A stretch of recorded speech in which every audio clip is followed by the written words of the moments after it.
화를 내고 있는 겁니다. 근데 화를 내는데 전면적으로 화를 내고 이 게임을 끝내버리느냐, 동거 체제를 끝내느냐 하면 좀 위험 부담도 있고 안철수 대표 입장에서는 별로 얻을 게 없잖아요. 소수파이기 때문에. 그렇죠. 예, 그래서 약간 이제 거래를 하는 듯한 그 카드 중에 하나로서 이제 좀 더 가벼운 카드인 이태규 인수위원회 사태, 그리고 표현이 그렇잖아요. 내각에 참여하지 않겠다. 근데 그 이전에 참여시켜주지 않아서 생긴 문제거든요. 저는 사실상 뭐 이 두 그룹의 신뢰는 깨졌다고 봅니다. 가장 큰 이유는 안철수 대표가 몸담고 있는 국민의당이 국민의힘의 집권에 크게 도움이 되지 않는다. 아니, 집권을 이미 한 상태인데 집권 기반을 안정화한다거나 이럴 때 크게 도움이 되지 않는다라고 평가한 것 같아요. 그러니까 소수 그룹이 당하는 서름, 또 소수 그룹의 한계 같은 게 이제 이번에 드러나는 것 같습니다. 실제로 대선 과정의 출구 조사를 보면 안철수 후보를 지지했던 사람들 중에 상당수가, 이를테면 반 이상이 이재명 후보를 지지하는 것으로 출구조사에 나타났잖아요. 그러니까 윤석열 후보보다 이재명 후보에게 더 표가 많이 갔어요. 그런 것도 이제 안철수계의 한계로 인적 구성이 뭐 많지 않다. 그러니까 인적 인프라가 풍부하지 않다라는 한계도 있지만 소위 전문 분야인 뭐 과학기술이나 보건복지 분야에서도 이렇게 외면을 당했다는 건 균열이 생겼다는 거고요. 앞으로는 사실은 극적 반전이 없으면 헤어질 일만 남은 게 아닌가 관측해 봅니다. 근데 사실 합당 절차도 좀 남은 상태이고, 합당도 마찬가지로 합당이란 두 글자지만요. 결국은 지분을 어떻게 할 거냐. 그 국민의당이 어느 정도 가능성을 가지고 당 안에서 활동할 수 있도록 보장할 거냐인데, 그냥 화학적 합당을 해버리면요, 국민의당은 존재 자체를 찾아볼 수 없게 돼요. 흡수되는 거죠. 권리당원 숫자도 안 되고 그러니까 아무것도 못하게 되는 거거든요. 그럴 때는 이제 지분을 요구하게 되는데 뭐 8대2나 7대3이나 국민의당 쪽에서 이걸 들어줄까. 또 하나는 정당이 상당수가 지금 사실은 좀 민주화된 측면이 있어요. 그러니까 1인 보수 정당, 이전에 양김 정당처럼 뭐 총재님이 계셔가지고 자료로 가자면 일사불란하게 다 움직이는 그런 상황이 아니라 권리당원들의 의사표시가 굉장히 중요해진 상황이기 때문에 지분을 나눠 먹기도 상당히 어렵습니다. 그러니까 지금 국민의당 안철수 대표 쪽이 약간 코너에 몰린 듯한 느낌입니다. 예. 자, 바로 다음 소식도 좀 보겠습니다. 오늘 원희룡 인수위 기획위원장이 탄소 중립 정책 방향에 대해서 브리핑을 했군요. 네, 기후변화는요, 프란치스코 교황이 늘 이야기하는 사안입니다. 그렇죠. 예. 네, 가톨릭교회 주요 관심 사안인데요. 오늘 인수위에서도 발표가 있었습니다. 원희룡 기획위원장이 발표했는데요. 탄소 중립 관련해서 가야 할 길이다. 여기까지는 현 정부와 기조가 같습니다. 다만 방법은 달리하겠다. 이게 발표의 핵심인데요. 새로운 에너지 믹스를 제시하겠다고 했는데 이건 비율을 조정한다는 겁니다. 원전을 늘린다는 거죠. 그리고 또 지금 2050 탄소중립 녹색성장위원회 구성이 지금은 편향돼 있으니 변화를 시사했습니다. 원전 전문가는 없고요. 또 시민단체 출신이 압도적으로 많으니까 전문적 논의하는 틀을 만들겠다는 건데요. 지난해 글래스고에서 기후변화 당사국 총회가 있었고 또 거기서 문재인 대통령이 2050 탄소중립, 2030 국가 온실가스 배출량을 2018년 대비 40% 이상 감축하겠다고 했었거든요. 국제사회에 약속을 한 거죠. 네. 근데 여기에 대해선 국제사회에 약속한 것이니만큼 멋대로 바꿀 수가 없다. 다만 코로나, 또 우크라이나 전쟁, 공급망 등 여러 이슈에 따라서 상황이 변할 수 있다. 그런 점에서 재조정 과정이 있을 수 있다. 이렇게 밝혔습니다. 이와 관련해서 이제 문재인 대통령은 탄소 중립에 대해서 근간이 유지돼야 한다. 이런 입장을 발표를 했습니다. 네, 어제 수석보좌관 회의에서 한 발언인데요. 신구 권력 대결 이런 제목의 기사들도 있더라고요. 그런데 발언을 자세히 살펴보면요. 탄소 중립과 관련해서는 대결이라고 보기는 좀 어렵습니다. 물론 오늘 인수위에서 문재인 정부 방안대로 가면 2050년에 전기요금 5배 오른다. 이런 이야기도 했고요. 현실성이 좀 떨어진다. 편향적이다. 이런 비판적인 시각을 드러내기도 했는데요. 문 대통령도 근간이라고 하는 건 탄소 중립, 이 근간을 유지해야 한다는 발언이 있었고요. 에너지 믹스 정책은 바뀔 수 있다. 이렇게 언급하기도 했습니다. 탄소 중립과 기후 위기라고 하는 것은 탄소 중립은 또 2050 탄소 중립이잖아요. 앞으로도 현행 체계라면 대통령이 6번 더 바뀌는 겁니다. 그렇기 때문에 이런 정책은 정치적 판단이 아닌 정말 국민과 국가를 위한 선택이 돼야 한다. 이렇게 생각합니다. 국장님 어떻게 보셨습니까? 일단 안철수 위원장이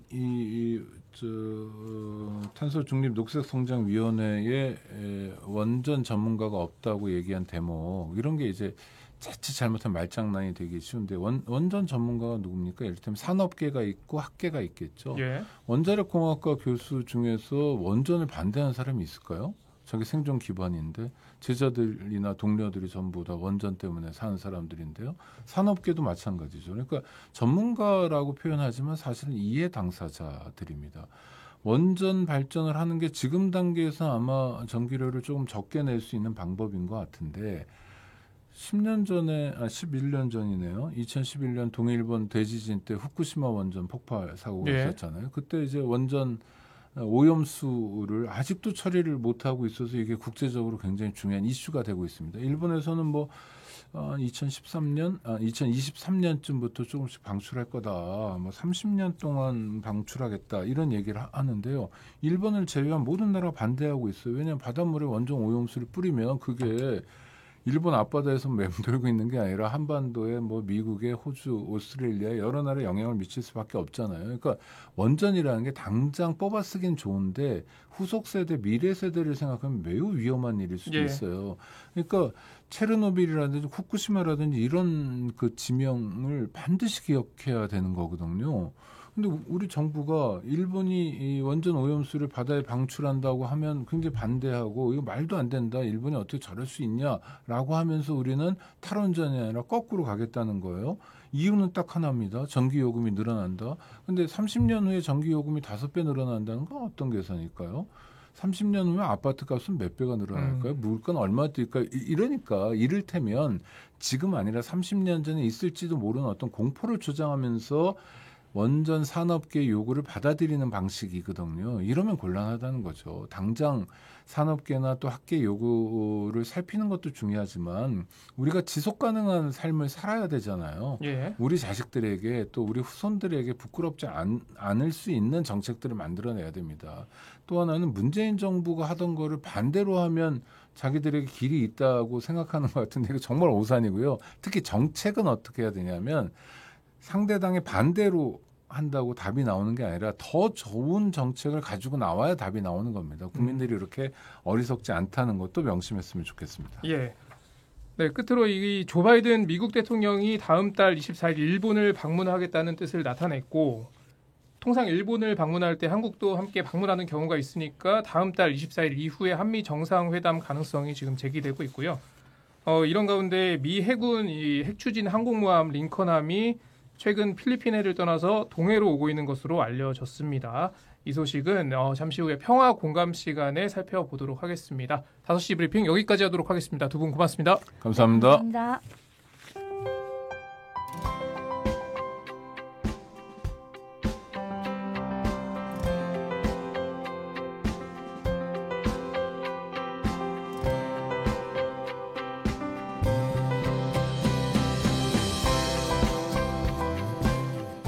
마음 따뜻해지는 뉴스부터 화가 나는 뉴스까지 이혜은 아나운서와 함께합니다. 네, 뉴스 초이스 이혜훈 아나운서와 함께합니다. 어서 오십시오. 네, 네. 이렇게 맹현경 기자님과 함께 뉴스 초이스를 진행할 날이 오네요. 그러니까 이 대기실에서는 많이 뵀는데 네. 이 같은 스튜디오에 있는 거는 처음인 것 같아요. 그죠? 그렇죠. 예. 아닙니다. 아닌가요? 브리핑 몇 번 같이 했었던 것 같은데. 아, 그런가요? 네. 아유, 저를 지금 지워버리셨네요. 제가 오늘 너무 긴장을 해가지고 네. 좀 잘 좀 부탁드리겠습니다. 네, 예. 뭐 잘하시니까. 네. 오늘 뉴스 초이스 첫 번째 소식 어떤 소식인가요? 네, 이제 거리두기도 끝이 보이는 건지 예. 정부가 이번 주 새로운 거리두기 조정안을 발표를 할 텐데 예. 이번 조정안이 마지막 거리두기 조정안이 될 것이다 라는 전망이 슬금슬금 나오고 있습니다. 현재는 사적 모임은 10명, 식당이나 카페 등 다중 이용시설 영업시간은 밤 12시로 예. 제한이 되어 있는 상황이죠.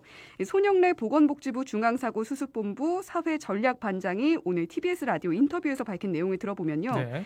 인원이나 시간 제한이 없어지는 것까지도 함께 검토하고 있다라고 합니다. 거의 일상 회복이 거의 대부분 된다 이렇게 봐도 그렇죠. 되겠군요. 사실상 뭐 지금 거리두기도 예. 12시 넘어서까지 많이 풀렸죠. 네, 예. 술 마시지 마세요. 네, 뭐 자율에 맡기는 거지만 예. 뭐 지금 재택이 풀리면 회식 두려워하시는 분들도 계시네. 그런 계시는데. 얘기 많더라고요. 네. 이제 회식이 다시 시작됐다. 그렇죠. 예, 그래서 그런 부분 때문에 오히려 좀 반기지 않는 분들도 계시긴 합니다만 그럴 것 같습니다. 네, 일단은 함께 검토를 하고 있다고 하고요. 예. 자, 다만 이번 조정안이 마지막이 될지는 좀 더 두고 봐야 할 것 음. 같다라고 말을 했습니다. 전폭적인 조정에 대한 이야기도 있었는데 이 부분에는 변화가 없고 6월이나 7월이 되면 야외 마스크 착용 의무가 완전히 해제될 수도 있다라고 밝혔습니다. 네.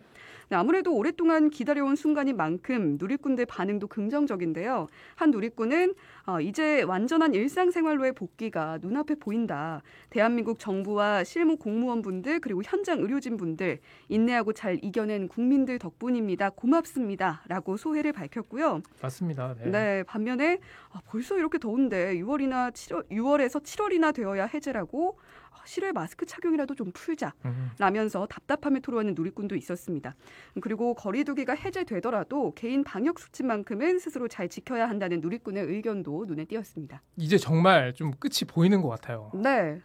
근데 오늘 보니까 또 새로운 변이가 우리나라에서 발견이 됐다. 이런 소식도 있더라고요. 네, 그렇습니다. 국내에서 확진자가 나온 새로운 변이 오미크론과 스텔스 오미크론이 섞인 재조합 변이 XL 변이입니다. 예. XL 재조합 변이 최초 감염자는 지난달 23일에 확진 판정을 받았고요. 자, 3차 접종까지 마친 상태였는데 딱히 나타난 증상은 없었다고 합니다.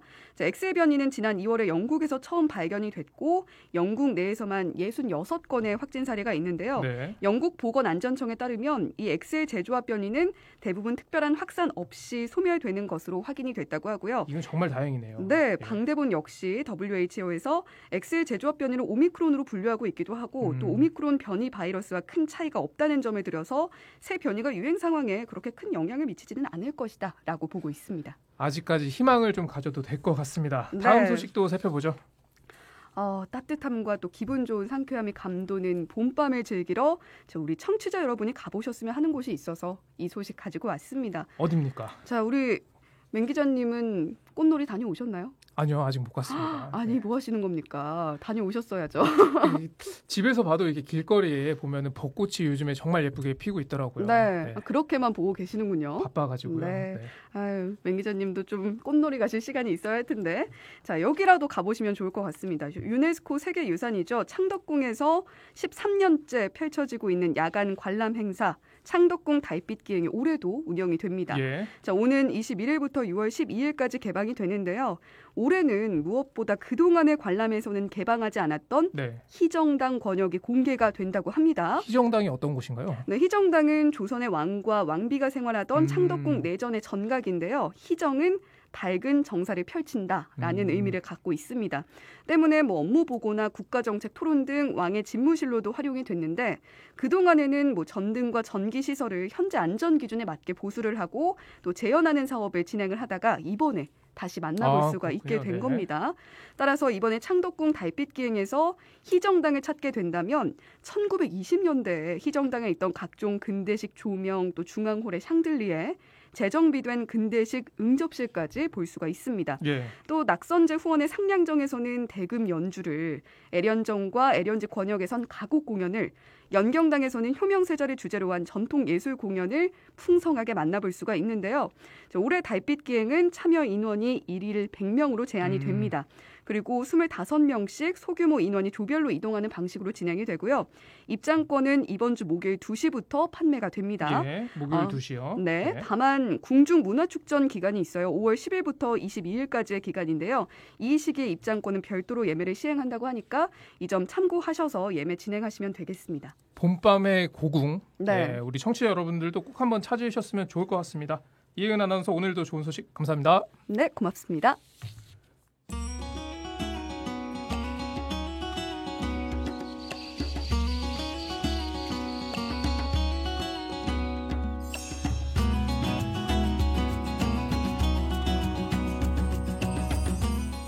내일의 한반도의 평화의 씨앗을 심는 시간, 강미진의 평화 공감.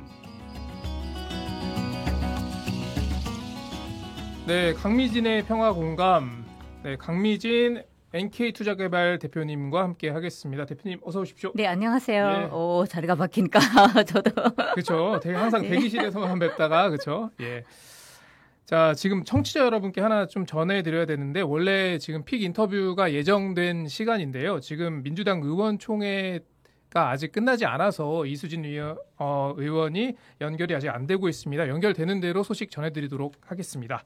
그 사이에 우리는 평화공감을 먼저 진행하면 좋을 것 네. 같습니다. 자, 이 미군의 10만 톤급 핵추진 항공모함 네. 링컨함이 이번 주 동해 공해상에 진입할 것으로 전해진다. 네네. 이런 뉴스가 있었습니다. 북한 사실- 반발하지 않을까요? 사실 이제 뭐 북한이 보기에는 뭐 이제 항공모함이 이제 동해상에 진입하는 그 목적을 예. 북한이 보기에는 북한의 뭐 미사일 발사라든가 뭐 얕은 방사포 쏘는 거 그걸 억제하기 위해서 아니면 그거에 대한 강력한 대응으로 들여오는 거다. 이렇게 북한은 아마 그렇게 볼 겁니다. 근데 예. 반발은 사실 예상이 돼요. 어떤 형태로든.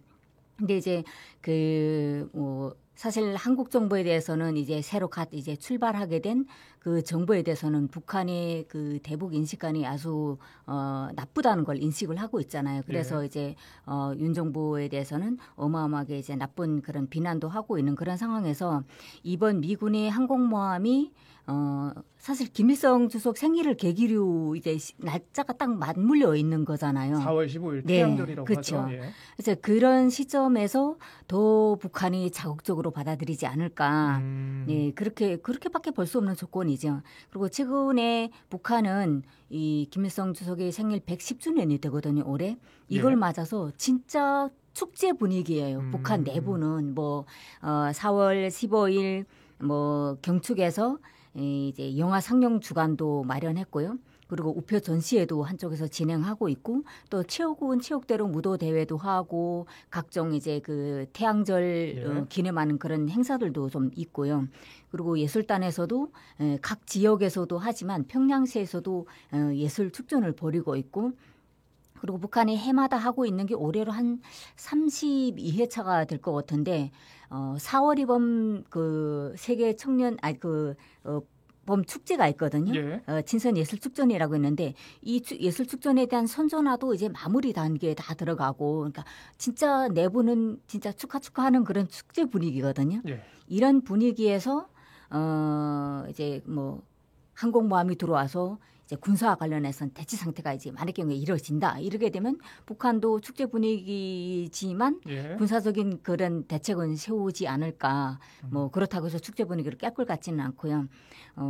실제 이게 항공모함이 한국 영내에 진입하는 게 북한을 상대로 하는 행위다. 이거는 북한이 알고 있는 거잖아요. 예. 그런 거기 때문에 아마 이것 때문에 강력하게 이제 그 항공모함이 들어와서 북한을 뭐 비난하는 그런 훈련을 한다. 뭐 이러게 되면 강력하게 대응할 거는 뻔한 것 같아요. 근데 사실 이게 입장 차이라는 게 네. 그러니까 우리 입장에서는 북한이 최근에 이제 ICBM도 발사를 했고 그렇죠. 또 이제 태양절에 네. 뭐 핵실험 이야기까지 나오니까 네. 이런 행동을 하지 않느냐 생각했는데 북한 입장에서는 우리 축제인데 축제 망치는 거 아니냐 이렇게 생각할 것 같긴 합니다. 그렇죠. 네. 근데 사실 이런 그 뭐 주민들이 반응을 이제 예를 들어서 설명을 한다면 이런 항공모함이 들어온다. 그럼 미국이 들여오는 거잖아요. 예. 근데 북한은 자본주의나 민주주의 국가들하고 달리 사회주의 시스템을 구도적으로 가지고 있단 말이에요.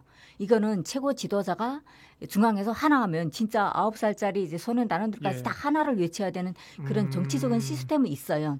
그렇기 때문에 위에서 이런 정치적인 그런 시스템을 가동해가지고 뭐 한다는 거는 외부적으로 보면 밑에 사람들은 하고 싶지 않은데 위에서 하라니까 어떻게 보면 외부에서 보기에는 독재 시스템이다 이렇게 비난할지는 몰라도 주민들 생각은 아예 다릅니다. 아, 그래요? 네, 북한 주민들은 똘똘 뭉치니까 그러니까 외부나 내부가 불안할 때 더 똘똘 뭉치는 경향이 있거든요. 그러니까 이런 소식을 뭐 한미 연합 훈련을 한다. 그렇죠. 미국의 항공모함이 네. 동해상에 왔다. 이 소식을 듣고 그 당의 입장과 똑같은 입장으로 그렇죠. 또 뭉친다 네. 이런 말씀. 오히려 주민들이 의심하는 사람은 없을까요? 더 이제 네. 아니요. 그 의심을 하지 않습니다. 왜냐하면 북한 주민들은 미국에 대한 그걸 오랫동안 그러니까 북한이 미국 하게 되면 일단 첫 단어가 100년 숙적이에요. 지금 100년이 훨씬 넘었지만 예. 그 다음으로 오는 게 한우를 이고 살 수 없는 철천지 원수라고 하거든요. 예. 그러니까 그게 아마 지금 150년 전으로 흘러 되돌아가면 1860년대인가 그때 셔먼호라는 게 이제 대동강에 들어오거든요. 예. 그때 이제 북한 주민들하고 평양시 주민들하고 이제 서면호가 싸우면서 그 일이 있은 다음부터는 또 한국 전쟁에 대한 그런 쓰라린 아픔이 있잖아요. 이걸 다 미국이 주도를 했다고 이제 인식을 하는 게 주민들이 대부분이기 때문에 이번에 이런 항공모함이 들어오면서부터는 아마 그 훈련을 한다 뭐 이렇게 되면 정말 남북한 관계의 도화선에다 불을 지르는 그런 역할을 할 수도 있다. 저는 그렇게 보고 있습니다. 그러면 남북 관계 개선에는 어쨌거나 아무 도움이 안 된다. 오히려 도움이 되는 그거는 뭐 둘째고 오히려 위협을 줄 수도 있는 그런 상황이죠. 아니 근데 앞서도 제가 말씀드렸지만 이게 이제 북한의 좀 도발이 좀 예상됐기 때문에 그랬던 건데 그런 뭐 압박 차원도 있다 이런 얘기도 있는 것 같은데 4월 15일에 북한이 어떤 행동을 취할 가능성은 없습니까? 저는 없다고 봐요. 왜냐하면 일단 북한이 최근에도 이런 축제 분위기를 연이어 그냥 이어가고 있거든요. 예. 어제도 그 1만 세대 그 준공식을 했어요. 그리고 그 전에 또 보통강 지역에 새집들이도 하고 내보내고 그리고 4월 15일 이전에 4월 15일을 경축하기 위해서 북한이 올해 1월부터 3월까지 저희가 방송에서도 여러 번 방송을 했지만 미사일 쏴고 뭐 방사포 쏴고 막 연이어서 했잖아요. 예. 그러니까 이런 국력 강화를 하는 거는 이미 끝났다고 봅니다. 그래서 4월 15일에 뭔가를 준비하고 있다. 이제 뭐 발표를 하고 있다. 뭐 그래서 미사일 쏠 것 같아서 이렇게 미국의 항공모함이 들어온다. 이거는 아마도 북한이 지금 하고 있는 그런 게 감지가 됐다고 하게 되면 예. 좀 더 새로운 것을 4월 15일을 제외한 그 새로운 개발을 하거나 군사 관련해서 특히나 미사일이나 이런 거 관련해서 그런 것 때문에 실험을 준비하고 있지 않을까. 저는 4월 15일 북한이 스스로 자기들이 잔치 그 분위기를 스스로는 깰 것 같지 않아요. 아, 예. 네. 여기까지 일단 먼저 하고 저희가 노래 한 곡 듣고 이야기를 좀 더 이어가겠습니다. 네. 네, 하나 되어란 노래고요. 나우앤뉴 음반 중에서 선정을 했습니다. 하나 되어 듣고 다시 돌아오겠습니다.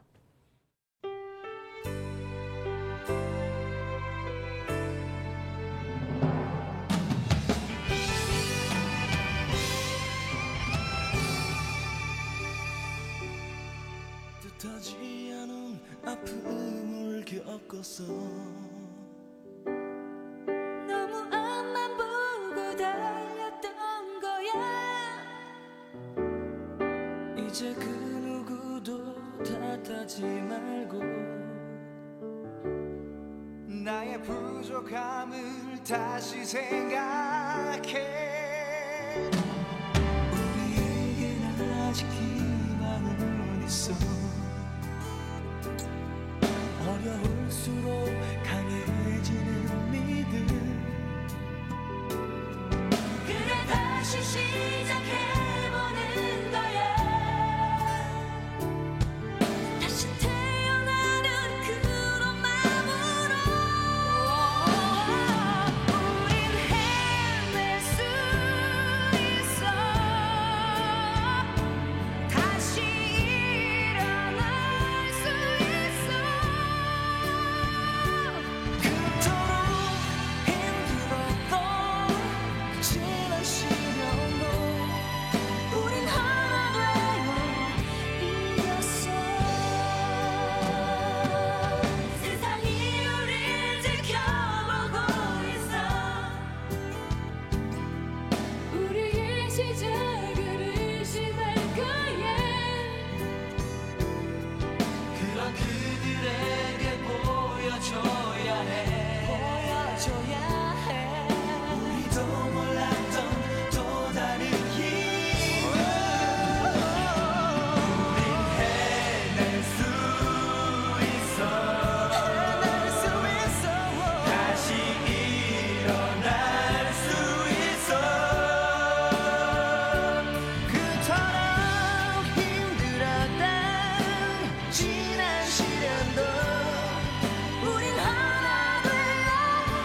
네, 이어서 이야기를 나눠 보겠습니다. 네. 지금 이 미국의 의회 조사단에서 지난 네. 8일에 이 북한 핵무기와 미사일 프로그램이라는 보고서에서도 이 북한이 한국, 미국 영내 미사일 방어망을 무력화하기 위해서 이 미사일 개발을 하고 있다 이런 네. 보고서를 발표를 했는데요. 이런 것도 이 북한의 새로운 미사일 개발과 관련있다고 봐야 되나요? 어떤가요? 근데 사실 북한이라는 거는 이런 거잖아요. 이제 외부에서 오랫동안 막 이제 그 다 막아놓고 북한을 네. 대북 제재로 이제 꽁꽁 이제 통제를 하고 있고, 그런 속에서 오랫동안 이제 지속적으로 그렇게 살아왔잖아요. 그렇기 때문에 북한은 핵무기를 강화할 수밖에 없는 그런 상황에 놓여 있는 거죠. 그래서 뭐 자국민을 보호하거나 아니면 외부로부터의 그 차단을 방어하기 위한 그런 목적, 그런 걸로 이제 그 국력을 강화하는 그런 시스템을 가고 있잖아요. 그러니까 이런 것 때문에 핵 개발이 점점 진화하고 새로운 게 이제 나오고 실수도 하면서도 또 성공도 하고. 예. 그렇게 하고 있는데 최근에 미국 의회 조사단이 발표한 자료에 이런 게 있습니다. 그러니까 북한이 지금 개발 중인 단거리 및 중거리 미사일 그런 그 핵이 그런 방어망을 이제 미국의 그 대공 미사일이라든가 뭐 이지스함 아니면 그 사드 뭐 이런 그 통합된 그 미사일 한미 미사일 방어 그 망의 효율성이나 아예 또 그러니까 무효화시킬 수 있다. 이제 북한이 그걸 여러 개로 이제 합쳐서 뭐 쏘게 되면 어느 걸로 날아올지 모르니까 방어 자체가 안 된다는 거죠. 근데 이걸 군사 전문가들도 똑같은 분석을 내놓고 있습니다. 예. 그러니까 만약 경우에 이렇게 북한이 각종 미사일을 막 이렇게 쏘아대면 현실적으로 그 개개로 요격할 수 있는 그게 사실상 어렵다. 그러니까 북한이 실제로 그걸 가지고 있던 안 가지고 있던 실제로 성공 확률이 높던 안 높던 간에 외부에서 인정을 그렇게 하고 있고 북한도 거기에 대해서 자신감을 가지고 있는 거잖아요. 그렇기 때문에 그만큼 국방력이 강하다고 북한이 자부를 하고 있는 거죠. 그런 상황에서 이번에 그 뭐 항공모함에 이렇게 그 동해상 뭐 진입을 한다고 해도 크게 불안을 가지고 있지 않을 것 같기는 하지만 북한은 더해서 이런 미국이나 한미가 합동해서 이런 걸 항공모함 들여온다던가 아니면 또 어떠한 그 무력 그런 걸 강화한다면 북한은 또 그에 맞게 방어 대책을 또 세우지 않을까. 그걸로 살아남아야 되는 그런 환경이기 때문에 저는 그런 생각을 합니다. 예, 아무쪼록 좀 한반도에 평화가 왔으면 좋겠는데 쉽지가 않은 것 같습니다. 그러니까요. 예. 네. 네, 오늘 평화공감 강미진 대표님과 함께했습니다. 오늘 말씀 고맙습니다. 감사합니다. 네.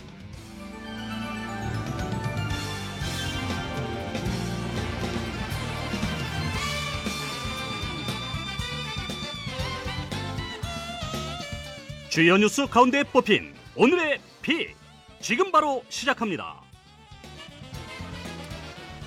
네, 저희가 오늘 이 더불어민주당 이수진 의원을 원래는 스튜디오로 모시려고 했습니다. 근데 좀 의원총회가 늦어진다고 해서 전화 연결로 좀 변경을 했었고, 근데 지금 아직도 의원총회에서 이 검찰개혁 관련해서 논의가 진행 중이라고 합니다. 그리고 또 표결이 임박해서 좀 방송 출연도 잠시 요청을 드렸었는데 그 출연도 조금 힘들다고 이렇게 연락이 왔습니다. 지금 총회가 늦게 시작하면서 일정이 늦어지는 것 같은데요. 일단 우리 청취자 여러분께 좀 양해의 말씀, 죄송하다는 말씀 전해드리고요. 이 인터뷰는 저희가 내일이든 다시 한번 추진하도록 하겠습니다. 네, 그 대신 우리 5시 브리핑에서 항상 함께하는 분이죠. 오창익 인권연대 사무국장님과 조금 더 이야기를 나눠보도록 하겠습니다. 이분이 검찰공화국 대한민국의 저자이기도 합니다. 맞죠? 네, 그런 책을 썼습니다. 예. 다시 뵙습니다. 청취자 여러분. 반갑습니다. 예. 지금 의총이 좀 길어지고 있는 것 같아요. 아무래도 좀 아니요, 지금 표결이 임박했다고 하면 2시부터 시작했으니까요. 예. 뭐 4시간 정도 하는 거잖아요.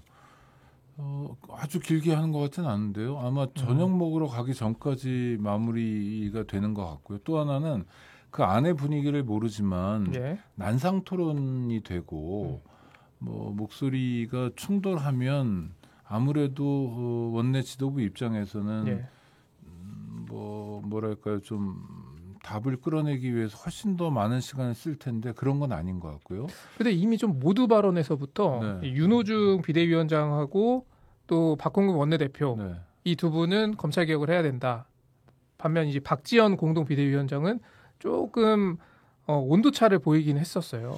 네, 그렇죠. 예. 박지원 씨는 뭐 정치하신 지 얼마 안 되신 분이고 이분도 그 온도차라는 게 검찰 개혁에 반대하는 게 아니라 그렇죠. 필요는 한데 지방선거를 말씀하셔서 약간 젊은 분이 의외였다는 생각이 들었어요. 그러니까 실리를 놓치게 될까 두렵다 이런 말씀을 하셨어요. 근데 20대 청년답게 실리를 놓치더라도 갈 길은 가야 된다 뭐 있었을 텐데 꼭 검찰 개혁이 아니더라도 예. 다른 사안에 대해서 하여튼 지금 제 생각은 뭐 그렇게 난상 토론이 벌어지는 것 같지는 않고요. 네. 하나로 모아지는 것 같습니다. 그러니까 이제 표결이 임박했다는 얘기가 나오겠죠. 조홍천 의원을 비롯해서 몇 분이 이 지도부와 다른 생각을 가지는 게 언론을 통해서 알려졌는데요. 네.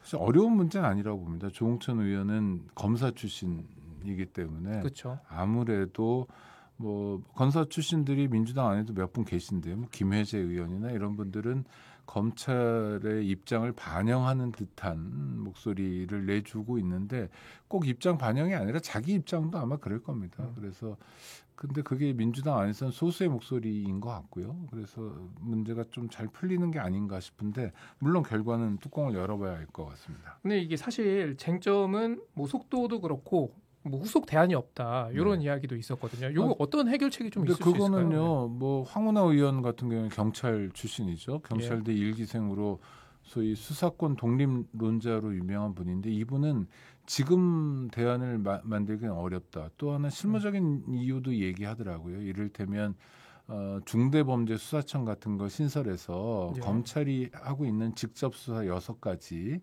수사를 그곳에 넘기는 방식이 있는데 그럼 설립하는 데 시간이 걸릴 거고 또 하나는 어차피 윤석열 정권에서 만들어질 텐데 그러면 중대범죄수사청장을 비롯해서 많은 분들이 예. 검사와 다름없는 분들이 될 거다. 뭐 그래서 대안에 대해서 조금 우려의 목소리도 있고 또 기술적으로 어차피 시간이 좀 걸리는 게 있다. 그러니 일단은 수사권부터 분리해야 된다라는 목소리가 있는데 저는 그럼에도 불안해하는 사람들이 있다면 민주당이 다수당으로서 책임 있는 모습을 보여야 된다고 생각합니다. 특히 어떤 거냐 하면 약간 말장난일 수도 있는데 6개 범죄 중에 경찰관 관련 범죄가 있습니다. 예. 그거는 이제 검찰이 직접 수사를 하도록 해놨는데 그러면 경찰관 관련 범죄도 경찰이 한다는 말이냐라는 질문에 직면하게 돼요.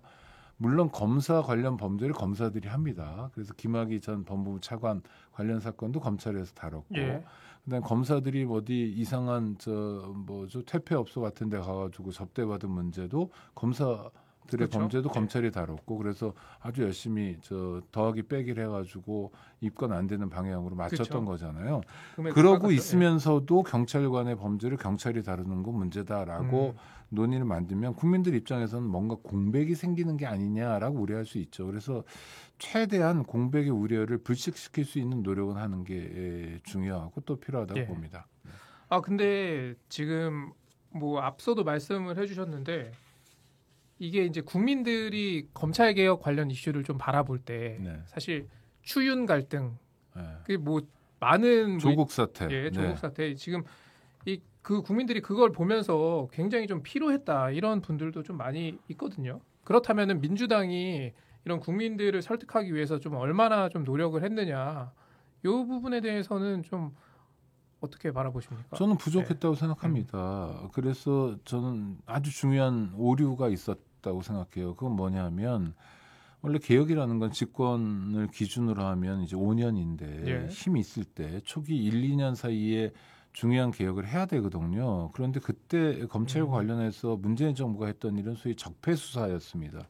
그때 칼을 들고 또 깃발을 들고 앞서갔던 사람이 지금의 윤석열 당선자였죠. 검찰을 너무 지나치게 신뢰했던 것 같아요. 검사들의 속성에 대한 이해가 부족했던 것 같고 이게 약간 그런 성격이 있는 것 같아요. 정치인들 중에서도 그런 분들이 있고 뭐 우리가 정치하지 않는 일반 시민들도 마치 상대를 거울 보듯이 보는 분들이 있는 것 같아요. 그러니까 자기는 사기칠 거 아니거든요. 자기는 사람을 그렇게 도구로 쓰지 않거든요. 그러니까 상대도 그럴 거라고 막연히 믿는 이런 태도가 민주당 또는 집권 세력에 있었던 것 같아요. 음. 검찰을 너무 만만하게 쉽게 봤던 것 같습니다. 그래서 개혁의 적기라고 할 수 있는 집권 이후 2년의 시간을 놓쳐버린 거예요. 지금은 한 달도 안 남았네요. 한 달도 안 남은 예. 시기거든요. 그래서 이 시기적으로 이렇게까지 밀리게 됐다는 것에 대해서 민주당 지도부가 아주 치열하게 반성해야 된다고 보고요. 예. 또 하나는 국회 의석을 핑계 댈 수 있는데 의석 핑계를 대더라도 이미 지난 2년 가까운 시간 동안 180석이었습니다. 지금 173석 하여튼 다수당의 지위를 이미 갖고 있잖아요. 예. 그럼 지난 2년 동안 뭐 했냐에 대해서 정직하게 또 진솔하게 사과해야 됩니다. 국민들이 의아해야 하는 건 당연한 일입니다. 왜냐하면 이건 물가 문제가 아니거든요. 그래서 검찰 수사, 검찰의 권한에 대해서는 일반 시민들 입장에서는 좀 뜨악할 수 있습니다. 예. 왜냐하면 1년에 우리가 범죄로 처벌받는 시민들이 대략 80만 명 정도 되는데 대부분 벌금형을 선고받죠. 여러 가지 가벼운 경미한 범죄, 예비군 훈련 안 갔다 이런 것도 다 범죄가 되니까 이런 것 때문에 형사처벌 받는 사람들이 매년 80만 명이나 된다 하더라도 대부분은 검찰청에 가지 못한 사람들이에요. 경찰 단계에서 조사받고 그냥 약식 명령이라고 그래서 재판도 제대로 안 하고 이러면서 형사 절차가 진행되거든요. 네. 그러니까 서류만으로 진행되는 경우가 되게 많습니다. 검사 얼굴도 못 보죠. 그러니까 이런 분들 입장에서 검찰 수사는 남의 일입니다. 그런데 검찰 수사는 어떤 거냐면 전직 대통령 수사도 있지만 정말 정치 대한민국을 들었다 놨다 할 만한 수사들은 검찰이 죄다 도맡아 하고 있는 거죠. 예. 그러니까 나라의 운명을 좌우한다든지 하는 데 있어서 검찰 수사는 매우 중요하고 이런 면에서 검찰이 흔히 얘기하는 중립 또는 독립이 보장돼야 되는데 이 중립과 독립이 이를테면 불편부당함으로써의 중립이 아니라 그 누구의 간섭도 받지 않겠다는 거고 독립도 부당한 정권의 개입이 아니라 선출 권력이든 국민이든 누구든 간에 간섭받지 않고 자기들만의 철옹성 속에 살겠다라는 것이라면 이건 곤란하다는 거고요. 그래서 검찰개혁의 대의는 정말 우리가 피부로 느낄 수는 없지만 이를테면 그런 비극적인 사건이 또 없어야 됩니다만 예전 2009년에 전직 대통령의 비극적 죽음이 있었지 않습니까? 예. 또 하나는 유력 인사들 중에서 검찰 조사를 받고 나오다가 극단적 선택을 그렇죠. 하시는 분들도 굉장히 많았어요. 정말 많았습니다. 지금도 끊이지 않고 있고 오늘 현재도 또 어떤 초임 검사 한 분이 극단적 선택을 했다는 뉴스가 나오더라고요. 그러니까 검찰청과 관련해서 검사들과 관련해서 비극적인 죽음이 잇따르는 건 내가 겪는 문제는 아니지만 한국 사회에서 매우 중요한 문제다라고 생각해 주셨으면 좋겠고요. 그래서 민주당이 사실은 그렇습니다. 지방선거를 앞두고 검찰개혁 문제를 전면화하면 선거에 불리해요. 이럴 땐 국민들이 피부에 와닿는 문제, 이럴 땐 코로나를 방역 대책을 잘 세우면 지난번 총선에서 압승했잖아요. 이런 거나 지금 물가가 심각하죠. 한 달 동안 3월 한 달 동안 예. 4% 이상 올랐는데 이런 물가 문제라든지 하여튼 이런 거 피부에 와닿는 걸 해야 표를 받을 수 있을 텐데도 불구하고 검찰개혁에 매달리는 건 강경해서가 아니라 사실은 손해를 보더라도 이번은 매듭 짓고 가야 된다라는 게 있다고 보고요. 전 그런 의미에서 긍정적으로 평가합니다. 자, 근데 김우곤 대구지검장이 네. 오늘 한 방송과 인터뷰에서 이 과거에 몇 가지 무리한 수사 때문에 검찰의 수사 기능 전체를 박탈하는 건 빈대 잡겠다고 초가삼간 태우는 격이다.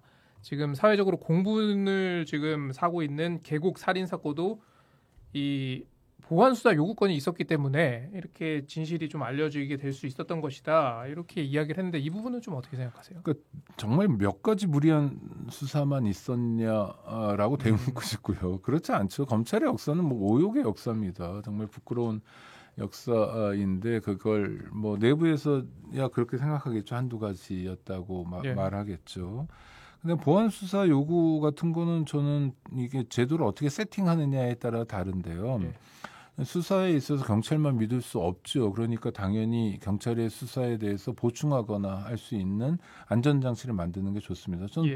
보안 수사 요구권은 소위 수사권 박탈 또는 검찰에서 수사권과 기소권을 분리한 다음에도 검찰이 그런 권한을 갖는 거 전 찬성할 수 있습니다. 왜냐하면 하여튼 수사를 잘하는 게 문제거든요. 잘해가지고 국민들이 원하는 바대로 가야 되고 또 피해자가 억울한 피해를 당하지 않도록 굉장히 나쁜 범죄자인데 그 범죄를 은닉하지 않도록 하는 게 우리 공동체 목표이기 때문에 예. 보안수사 요구권 가지면 되죠. 네, 뭐가 문제입니까? 라고 그 고검장에게 물어보고 싶은 마음입니다. 예. 알겠습니다. 오늘 방송 시간은 일단 거의 다 됐고요. 저희가 오늘 원래 더불어민주당 이수진 의원을 스튜디오에 모시고 이 민주당의 검찰개혁안에 대해서 이야기를 나눠보려고 했는데 이수진 의원 표결 시간과 겹치면서 좀 출연이 불발이 됐습니다. 다시 한번 시청자 여러분께 양해 말씀드리겠습니다. 자, 이기상의 뉴스 공감은 오늘 여기까지입니다. 저희는 내일 다시 찾아오겠습니다. 고맙습니다.